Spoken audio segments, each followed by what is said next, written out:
Candice, it's great to be back in the Illini Media Hub for a new episode of Candid Conversations. And it's a new day for our podcast because we've decided to invite other leaders to share their leadership journeys with us. And today I'm excited to welcome Dean Brooke Elliott to the show. Thanks for having me today. Absolutely. Brooke is the Joseph and Margot Lakonishak Professor of Business and the Dean of the Gies College of Business at the University of Illinois Urbana-Champaign. Prior to her current role, Brooke served as Executive Associate Dean of Academic Programs and EY Professor, where she was responsible for providing strategic oversight of the Gies portfolio of academic degree and non-degree programs. Brooke also served as Associate Dean for Online Programs, where she was responsible for the development and execution of Gies strategy and online and head of the Department of Accountancy in Gies, leading one of the most innovative and highly ranked accounting departments in the world. Brooke holds a BS in accounting and an MBA with an accounting focus from the Indiana University Kelley School of Business. She earned her PhD in accounting from the University of Washington and joined the University of Illinois Urbana-Champaign as a faculty member in 2003. Welcome to the show, Brooke. Thank you so much. So let's jump right in. Sure. And let's give our listeners and viewers an idea of how you describe yourself as a leader. Yeah, so I describe myself as, first, it's all about transparency. So a transparent, bold, and empathetic leader. Those are the three terms that I would use to describe my leadership style. I mean, I think transparency is critical because you have to build trust. You can't get anything done within an organization if you don't have trust. Bold because I believe in leading through change. We really embrace innovation. I embrace innovation as a leader, and so you have to have bold ideas.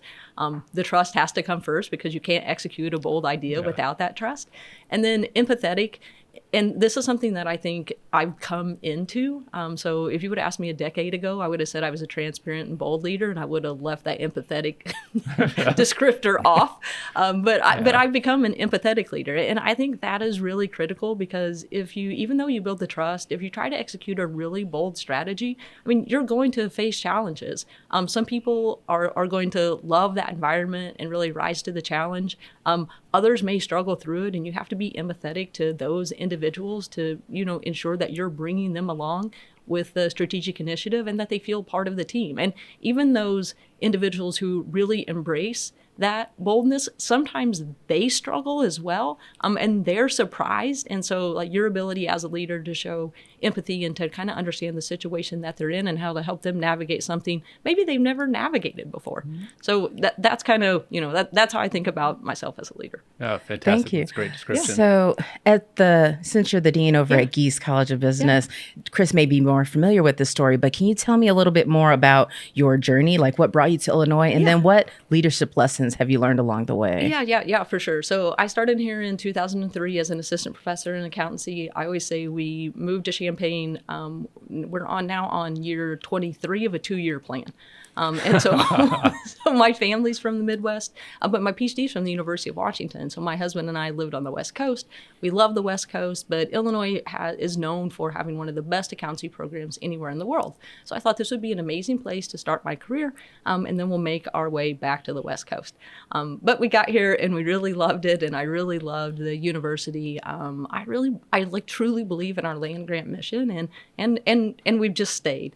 I throughout my academic career, if you would have asked me again, if we even roll back maybe 10 years, maybe a little before that, I would have said, I have the best job in the world as a tenured faculty member. I mean, what better job could you have? And sometimes I would joke with Jess and Hobson, who unfortunately is no longer with us, that, we have to keep it a secret because if anyone finds out how great our job is, it might go away. But I finished my PhD relatively young, and so I was a tenured full professor before I was 40. And I really started to think, what am I going to do with the next 20 years of my career? And when I started to think about that and how I wanted to make an impact, I started to think, well, maybe I was interested in exploring the administrative path. And that happened to coincide with whenever Jeff Brown became dean. he asked me to take an administrative role right as he was coming into the deanship. And my first administrative role was to evaluate our undergraduate core curriculum, build a faculty committee, propose a revised undergraduate core curriculum, and then build consensus and implement it. And I thought, well, how hard can that be?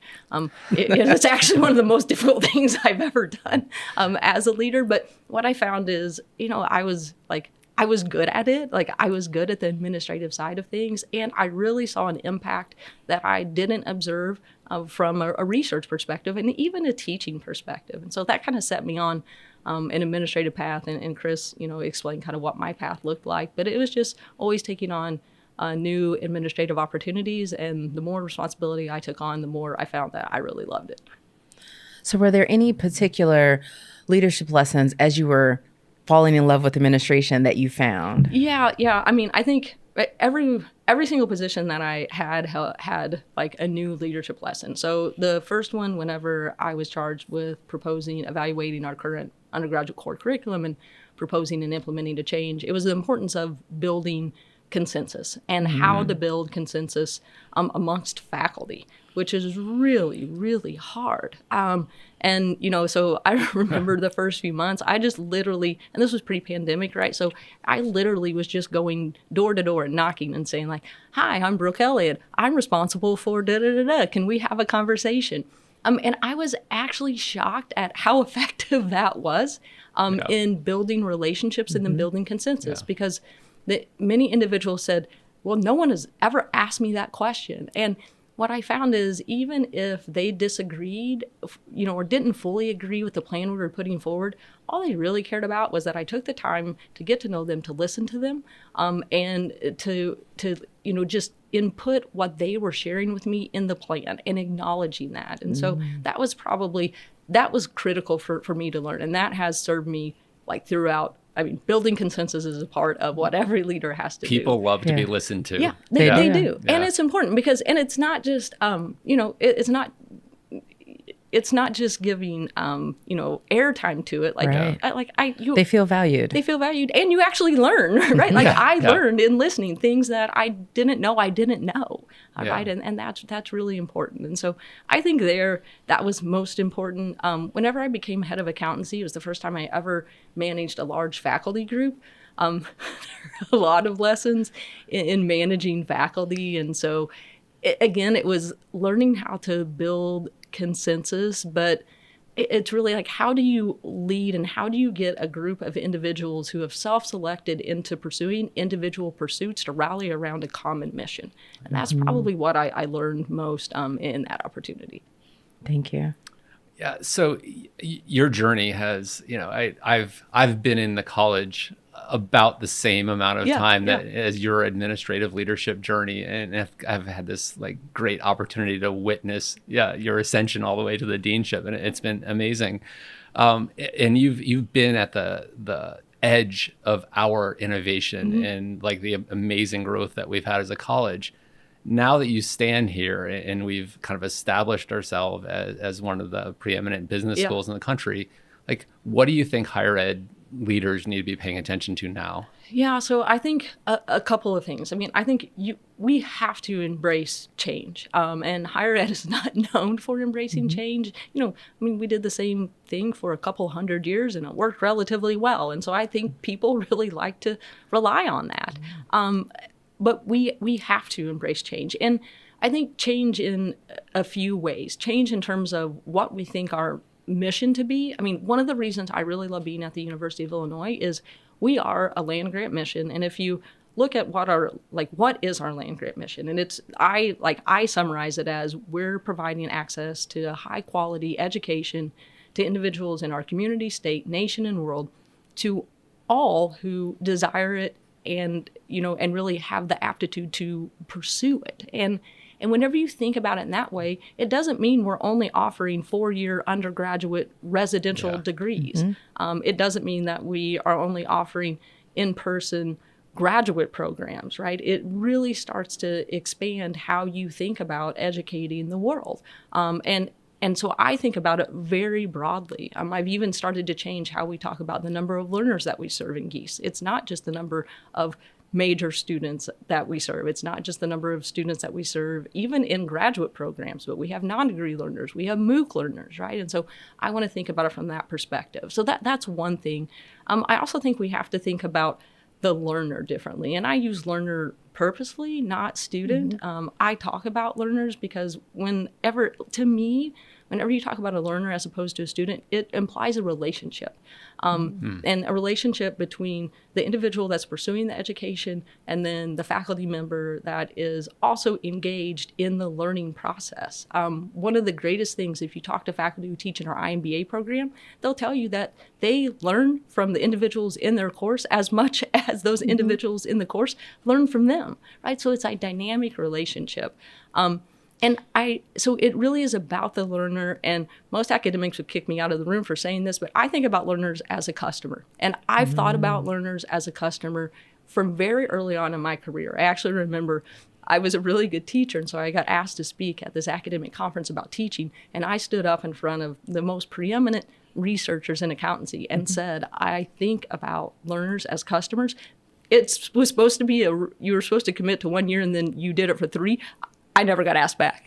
I can understand. Academic conferences. That's exactly right. And so it's really because you have to meet the learner where they are, right? It's not us dictating what they need and then hoping that they come. So especially now post-pandemic. Yeah, that's exactly right.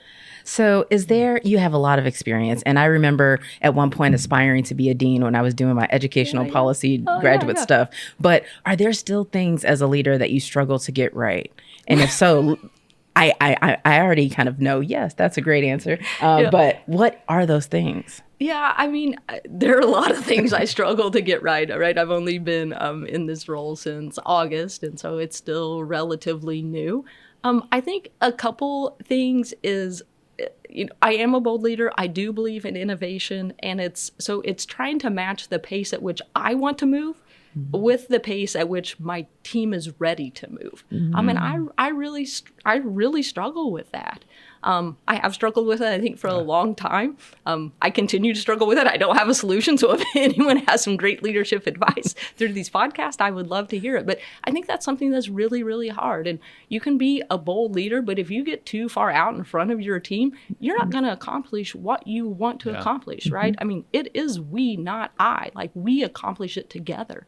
And so, that's one thing that I think I struggle with, and I really work to improve on through having conversations with my team, trying to let them know that they can be transparent and vulnerable with me, that if the pace is too fast, like, well, why is it too fast? Is it that, you have too much on your plate? Is it that your team is not structured in the right way? Is it that our goals are too aggressive? And so just trying to have those conversations. Yeah, I like that self-awareness, that you're aware that you bring that energy and you bring that pace, but at the same time, you can be cognizant that not everyone is working at that pace. Yeah, exactly. So I've heard you talk about people that have been mentors to you over time. And in my experience, mentors are really good givers of feedback. So is there a piece of feedback that you've heard from a mentor or someone else that has been really tough to hear, but really ultimately made you better? Yeah. So there's one piece of feedback that really sticks out, and it was that I have a tendency to surround myself with people who are like me. And that's true, like on reflection. But it was really hard to hear in a moment because it was a criticism of, at that point, like in my leadership role, it was a criticism of the team that I had built. And I thought, I thought I have the most amazing team. I handpicked them. Like, we're like really crushing it. But I had built a team of individuals like me. And I think it honestly comes back to the pace thing that we just talked about. I chose individuals that I knew could operate at my pace. They could run with you. Yeah, they could run with me. Yeah. But I didn't build a team of individuals that had complementary skills, right? And sometimes I need someone to like check me on my rapid pace, right? I mean, like that is value added. And maybe I say, I hear you, but we're still going to move at this pace. But the check is good. And so I think that's one one piece of advice, and I try to remember it, because again, like, it's a self-awareness in terms of the pace that I like to move at, and then the type of team that I need to build for us ultimately to be successful. And I think that's when most of the learning happens on your end, when you get to build a team that's different from you. Yeah. I know when I'm like doing martial arts training and other things that there's so many people that are super fast. And I'm like, oh yeah, everybody needs to be like that. But I learned so much more from the person that has this grounded slowness about them, and then trying to meld those together. Yes. Yeah, absolutely. Yeah, exactly right. That's exactly right. Yeah, we have better teams when we have a diversity of perspective and lived experience. Yeah. That's a simple fact. Which is what I say all the time. Like, it's Right, one of my yeah. leadership lessons. And then I'm like, well, I should listen to my own but leadership lesson. It's so easy to say that person understands me and we can move fast. That's right. It's a really hard thing to. So it wasn't really out of left field. I mentioned martial arts because it's something that I do to keep me kind of grounded and when I move forward. So I wanted to ask about what habits or routines that you have that help you keep you grounded and focused as a leader. Yeah, sure. Yeah, I'm very much a habit person. And so I get up at 5:40 every morning. I have a group of 3 other women that I work out with. We work out 4 days a week at 6 a.m. We work out. I sauna for 20 minutes. I cold tub for 15 minutes. Like, I go back, I get ready, I drink AG greens, I have a Fairlife protein shake. Like, it is very regimented. I get in the office and I have tea. Like, that every single day. Like, that's what happens. It actually, now that I travel more in my dean role, like, it's thrown me. And so, like, I'm trying to figure out how I can ensure that I still, because that routine is very important. It's very important to me. I actually, this is kind of a silly thing, but like, I've worn the same pair of like pants over my workout shorts and jacket for maybe 15 years. Like, I don't change it. It's the same thing every morning, because I don't want to spend my mental capacity thinking about small things, right? I don't want to make those decisions in the morning. And so I don't have to. But that really keeps me grounded. And then I have 2 kids and they keep me grounded too. So it's interesting to hear how you start your day. How do you, when you get in the middle of your day and the chaos hits, like what do you use to keep yourself like in that moment and grounded throughout the day? Yeah. So, I play mind games with myself. And so I liken it to, if you've ever trained to like run a half marathon or a triathlon, right? Like, you're training from a running perspective. And at least for me, mentally, I'll be like, if I can just get to like this cross street or this stop sign, then I'll let myself slow down, when I know I'm not going to do that, right? Like, I'm going to get there and I'm going to keep going. So I do the same thing throughout the day. I'm like, if I can just get to 3 o'clock, like, I'll allow myself to take a break, to go and get a coffee, or if I want to go home and do the next call. Now, I don't do those things. I don't go take a break. I don't tend to go home, but I allow myself mentally to know that I'm going to allow myself the break if I really need it. And that really keeps me going throughout the day. I know. I give myself little gold stars, Candice gold stars throughout the day. Yeah, you can take it if you need it, but then you end up not needing it. But then most of the time I end up not needing it. I mean, every once in a while I do, right? And if I do, I'll take it. So that's interesting. Knowing that you have the option of taking it is enough of a release for you to keep you going. That's amazing. It's crazy. It's kind of. Yeah, I might actually start using that. So you are now at the highest leadership position in our college, and by definition, furthest away from the front lines. Yeah. I have found as I've moved up in organizations and you get further away from the work that's being done, that there's a loneliness that sort of sets in, a disconnection that sets in. So do you sense that loneliness, and how do you combat it? How do you deal with it? Yeah, this is a really lonely job. I think as I've moved from like leadership position to leadership position, like, they become more lonely. Yeah. This one is really, really lonely. I combat it in a couple of ways. I have really strong mentors who are outside of the organization, but who have been in the role that I've been in. And so that's really helpful, and I trust them deeply, right? I could share anything with them, and it would not go outside of our conversation. So that is really helpful to me. I've also built even, within Gies, like I do have strong relationships. One of our associate deans I've known for 20 plus years. Yeah. And so that's helpful, because we can have conversations we were friends. And so we can have conversations. And the great thing about having someone like that is I'm talking to you as a friend, or I'm talking to you as the dean, and we can separate that space. Yeah. So I try to do it in ways like that. But the bottom line is leadership is lonely. It does help, I think, also to engage with peer groups. Like there is a strong Big Ten peer group of deans, and we're meeting together at a conference in February in Las Vegas. We're having a conference in April, and I found even connecting and planning for the conference, like it's nice just to talk to other individuals who are in your position, even if it's for just 15 minutes. So I think being purposeful though about having those conversations is important, because you kind of get lost in the job, and you forget that you actually do have individuals that you can talk to. Now, we have lots of listeners and or viewers that are just starting out on their leadership journey. Do you have specific advice for those individuals? Yeah. So like if I reflect, if I could have done things differently in the beginning, I would have been my authentic self from the beginning. I like on reflection, I was not. I'm very competitive. I'm a type A personality. Most of my life, like my friends have been men, not women. It's just like, I think it's just like my characteristics a lot of time are more similar to those that men display. And so what happened, I think, over time as I became a leader is I would tend to suppress like the characteristics that were more associated with being a woman, and just highlight those that were associated with being a man. And specifically in higher ed, like most of the time whenever I was at a table or part of an executive leadership team, I was the only woman in the room. I'm the first woman dean ever in the Gies College of Business. So it was just easier from an assimilation perspective, right, to do that. But what I started to learn and see is that I was not, part of the reason I wanted to be a leader is to demonstrate to other women that they could do whatever they wanted to do, that, they could be a tenured full professor, they could be an associate dean, right? They could be a dean. But while I was suppressing like what made me maybe most similar to that peer group, right? They didn't see themselves in me. And I didn't really recognize that. And so once I did, and actually someone gave me feedback once, and it was actually I would say a peer, and said, I don't think I could ever be like you because I'm not like you in so many ways. And I'm like, well, actually we're really similar. They're like, well, I don't see that.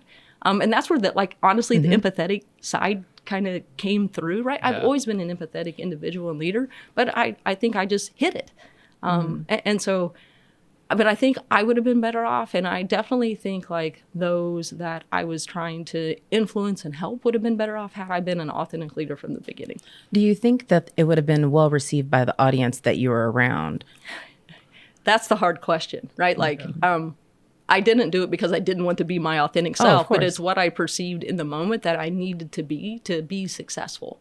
I think very early in my career, it would have been hard. In all honesty. And maybe I wouldn't be, it's the $1 million question. Like, would I be here if I'd been my authentic self from the beginning? I don't know. But I would like to create an environment where everyone can be their authentic selves and be successful. So how do we do that? We have this phrase that we use at Gies that's seen, heard, valued. And we try to live that. But what do you do as a leader to really make that real for people at all levels in an organization? I think... And I know that I want you to answer this question, but one of the things that I feel is happening now is that when people feel like they can't do that, if there's an ally or someone else in the room that has ascended a little bit more in their journey, they can help out in those regards. And so being more aware of how you can help that person along on their journey is impactful. Yeah, so I think it's a couple of things. I think it's building a diverse college, and diversity in its broadest sense, right, in terms of lived experiences. And it's from a faculty perspective, a staff perspective, a leadership perspective, because I do think for individuals to be their authentic selves, they have to have the willingness to be vulnerable in a workplace. And that's really, really hard. And they're probably only willing to do that if they see others who are in some way like them. And so if you can build, I think, that diversity within the college. And Candice, is kind of to your point, they can find at least one person, and hopefully more than one person, that they feel comfortable being open with. And as they have that, as individuals have that openness, and then that information kind of spreads throughout the college, and I think it affects the culture. I think it's also important for leadership, even though, you're right, I'm farthest away from kind of the front lines, but I try to ensure that I have real connections with individuals, that I have real conversations, and, that I share parts about me that maybe I otherwise wouldn't share. There's an individual on the budget team, and we had a joke this morning because he's a huge Vikings fan. He told me to bet on the Vikings. The Vikings did not play well last night. And so we had a conversation this morning. He's like, do I still have my job, right? But it's making those types of connections, right? Yeah. Because now we have honestly, because of that one interaction, we now have a different relationship, right? And we're going to talk about something different. And I think he's much more comfortable being open with me. So, yeah, that's amazing. So a lot of times as leaders, we get in this mindset of, we know how it works, and then something hits us and we're like, wait, it doesn't actually work that way. So is there anything where you've had to really completely rethink an assumption about leadership, and what led to that shift? Yeah. So I think, coming into this role, people have asked 6 months in, or after the first 100 days, what were the biggest surprises, right? Mm-hmm. And there are actually several surprises. But one thing that probably threw me is, I've been in the college for, to your point, a long time, right? I've had various leadership roles. I built a tremendous amount of trust. I've had success in every role that I've been in, but there's still as soon as I flipped from being executive associate dean to dean, all of a sudden there was this uncertainty. And it was it was uncertainty about what are we going to do as a college? What will the strategic priorities be? How will Brooke operate as a leader? Can I trust Brooke in this position? Will Brooke be successful in this role just like she has in every other role? And I kind of took it for granted, in all honesty. I'm because I have full confidence in myself. I've demonstrated it time and time again. Why doesn't everyone else feel why the doesn't same everyone way? feel it? We got this. We got this. And it was really, and I think what really threw me was it literally was a flip, right? It's one day I was I'm the same person as I was yesterday whenever we woke up, and we were talking about these same strategic priorities yesterday, and yesterday you were all in, and today you're not so sure. And I'm what? That doesn't make any sense. I think it's there's this change that people then all of a sudden are like, okay, Brooke now has the ability to impact my life in different ways. And so there's an insecurity in that a little bit. I think so. But, I on reflection, I understand it, but it threw me. It really did. And so then I had to take a step back and just ensure that I was having conversations, and again, building that foundational trust that I kind of just assume was there, and we could skip past it, right? But you can't. I think anytime you transition into a role, you have to go back to, it all starts with trust, and you have to ensure that you're on that same page and you have that foundational trust. So, awesome. So in the spirit of Candid Conversations, which is the title of this podcast, what's something that most people don't know about you? So I'll choose a fun one and a serious one. Okay. So I thought about this. So a fun one, I love to gamble on sports. Just love it. So that's where the comment came earlier. Yeah. But I just find I love the risk of it. And maybe it's a little bit my escape. Because I dig in, I like to do research. I learn about the teams, right? I think about and I like the challenge of it, to see, can I be successful? Can I, beat the Vegas odds, right? Which, it's a coin flip overall, but it's really, really fun. And it gives me kind of an escape and a reason to I love sports. And so it gives me a reason to engage in sports in a different way. Yeah. And it's a time when I can actually take a mental break, from what I'm doing. So it's kind of an escape from that perspective. So that's the fun one. The serious one is, most people don't know that in 2022, I was diagnosed with cancer twice, and an infectious disease all within a 12-month period. So Wow. it was a really crazy year. Not my best year. That's what I always say. Like 2022 was not my best year. And I also started a new leadership role. So I started the Executive Associate Dean of Academic Programs role in January of 22.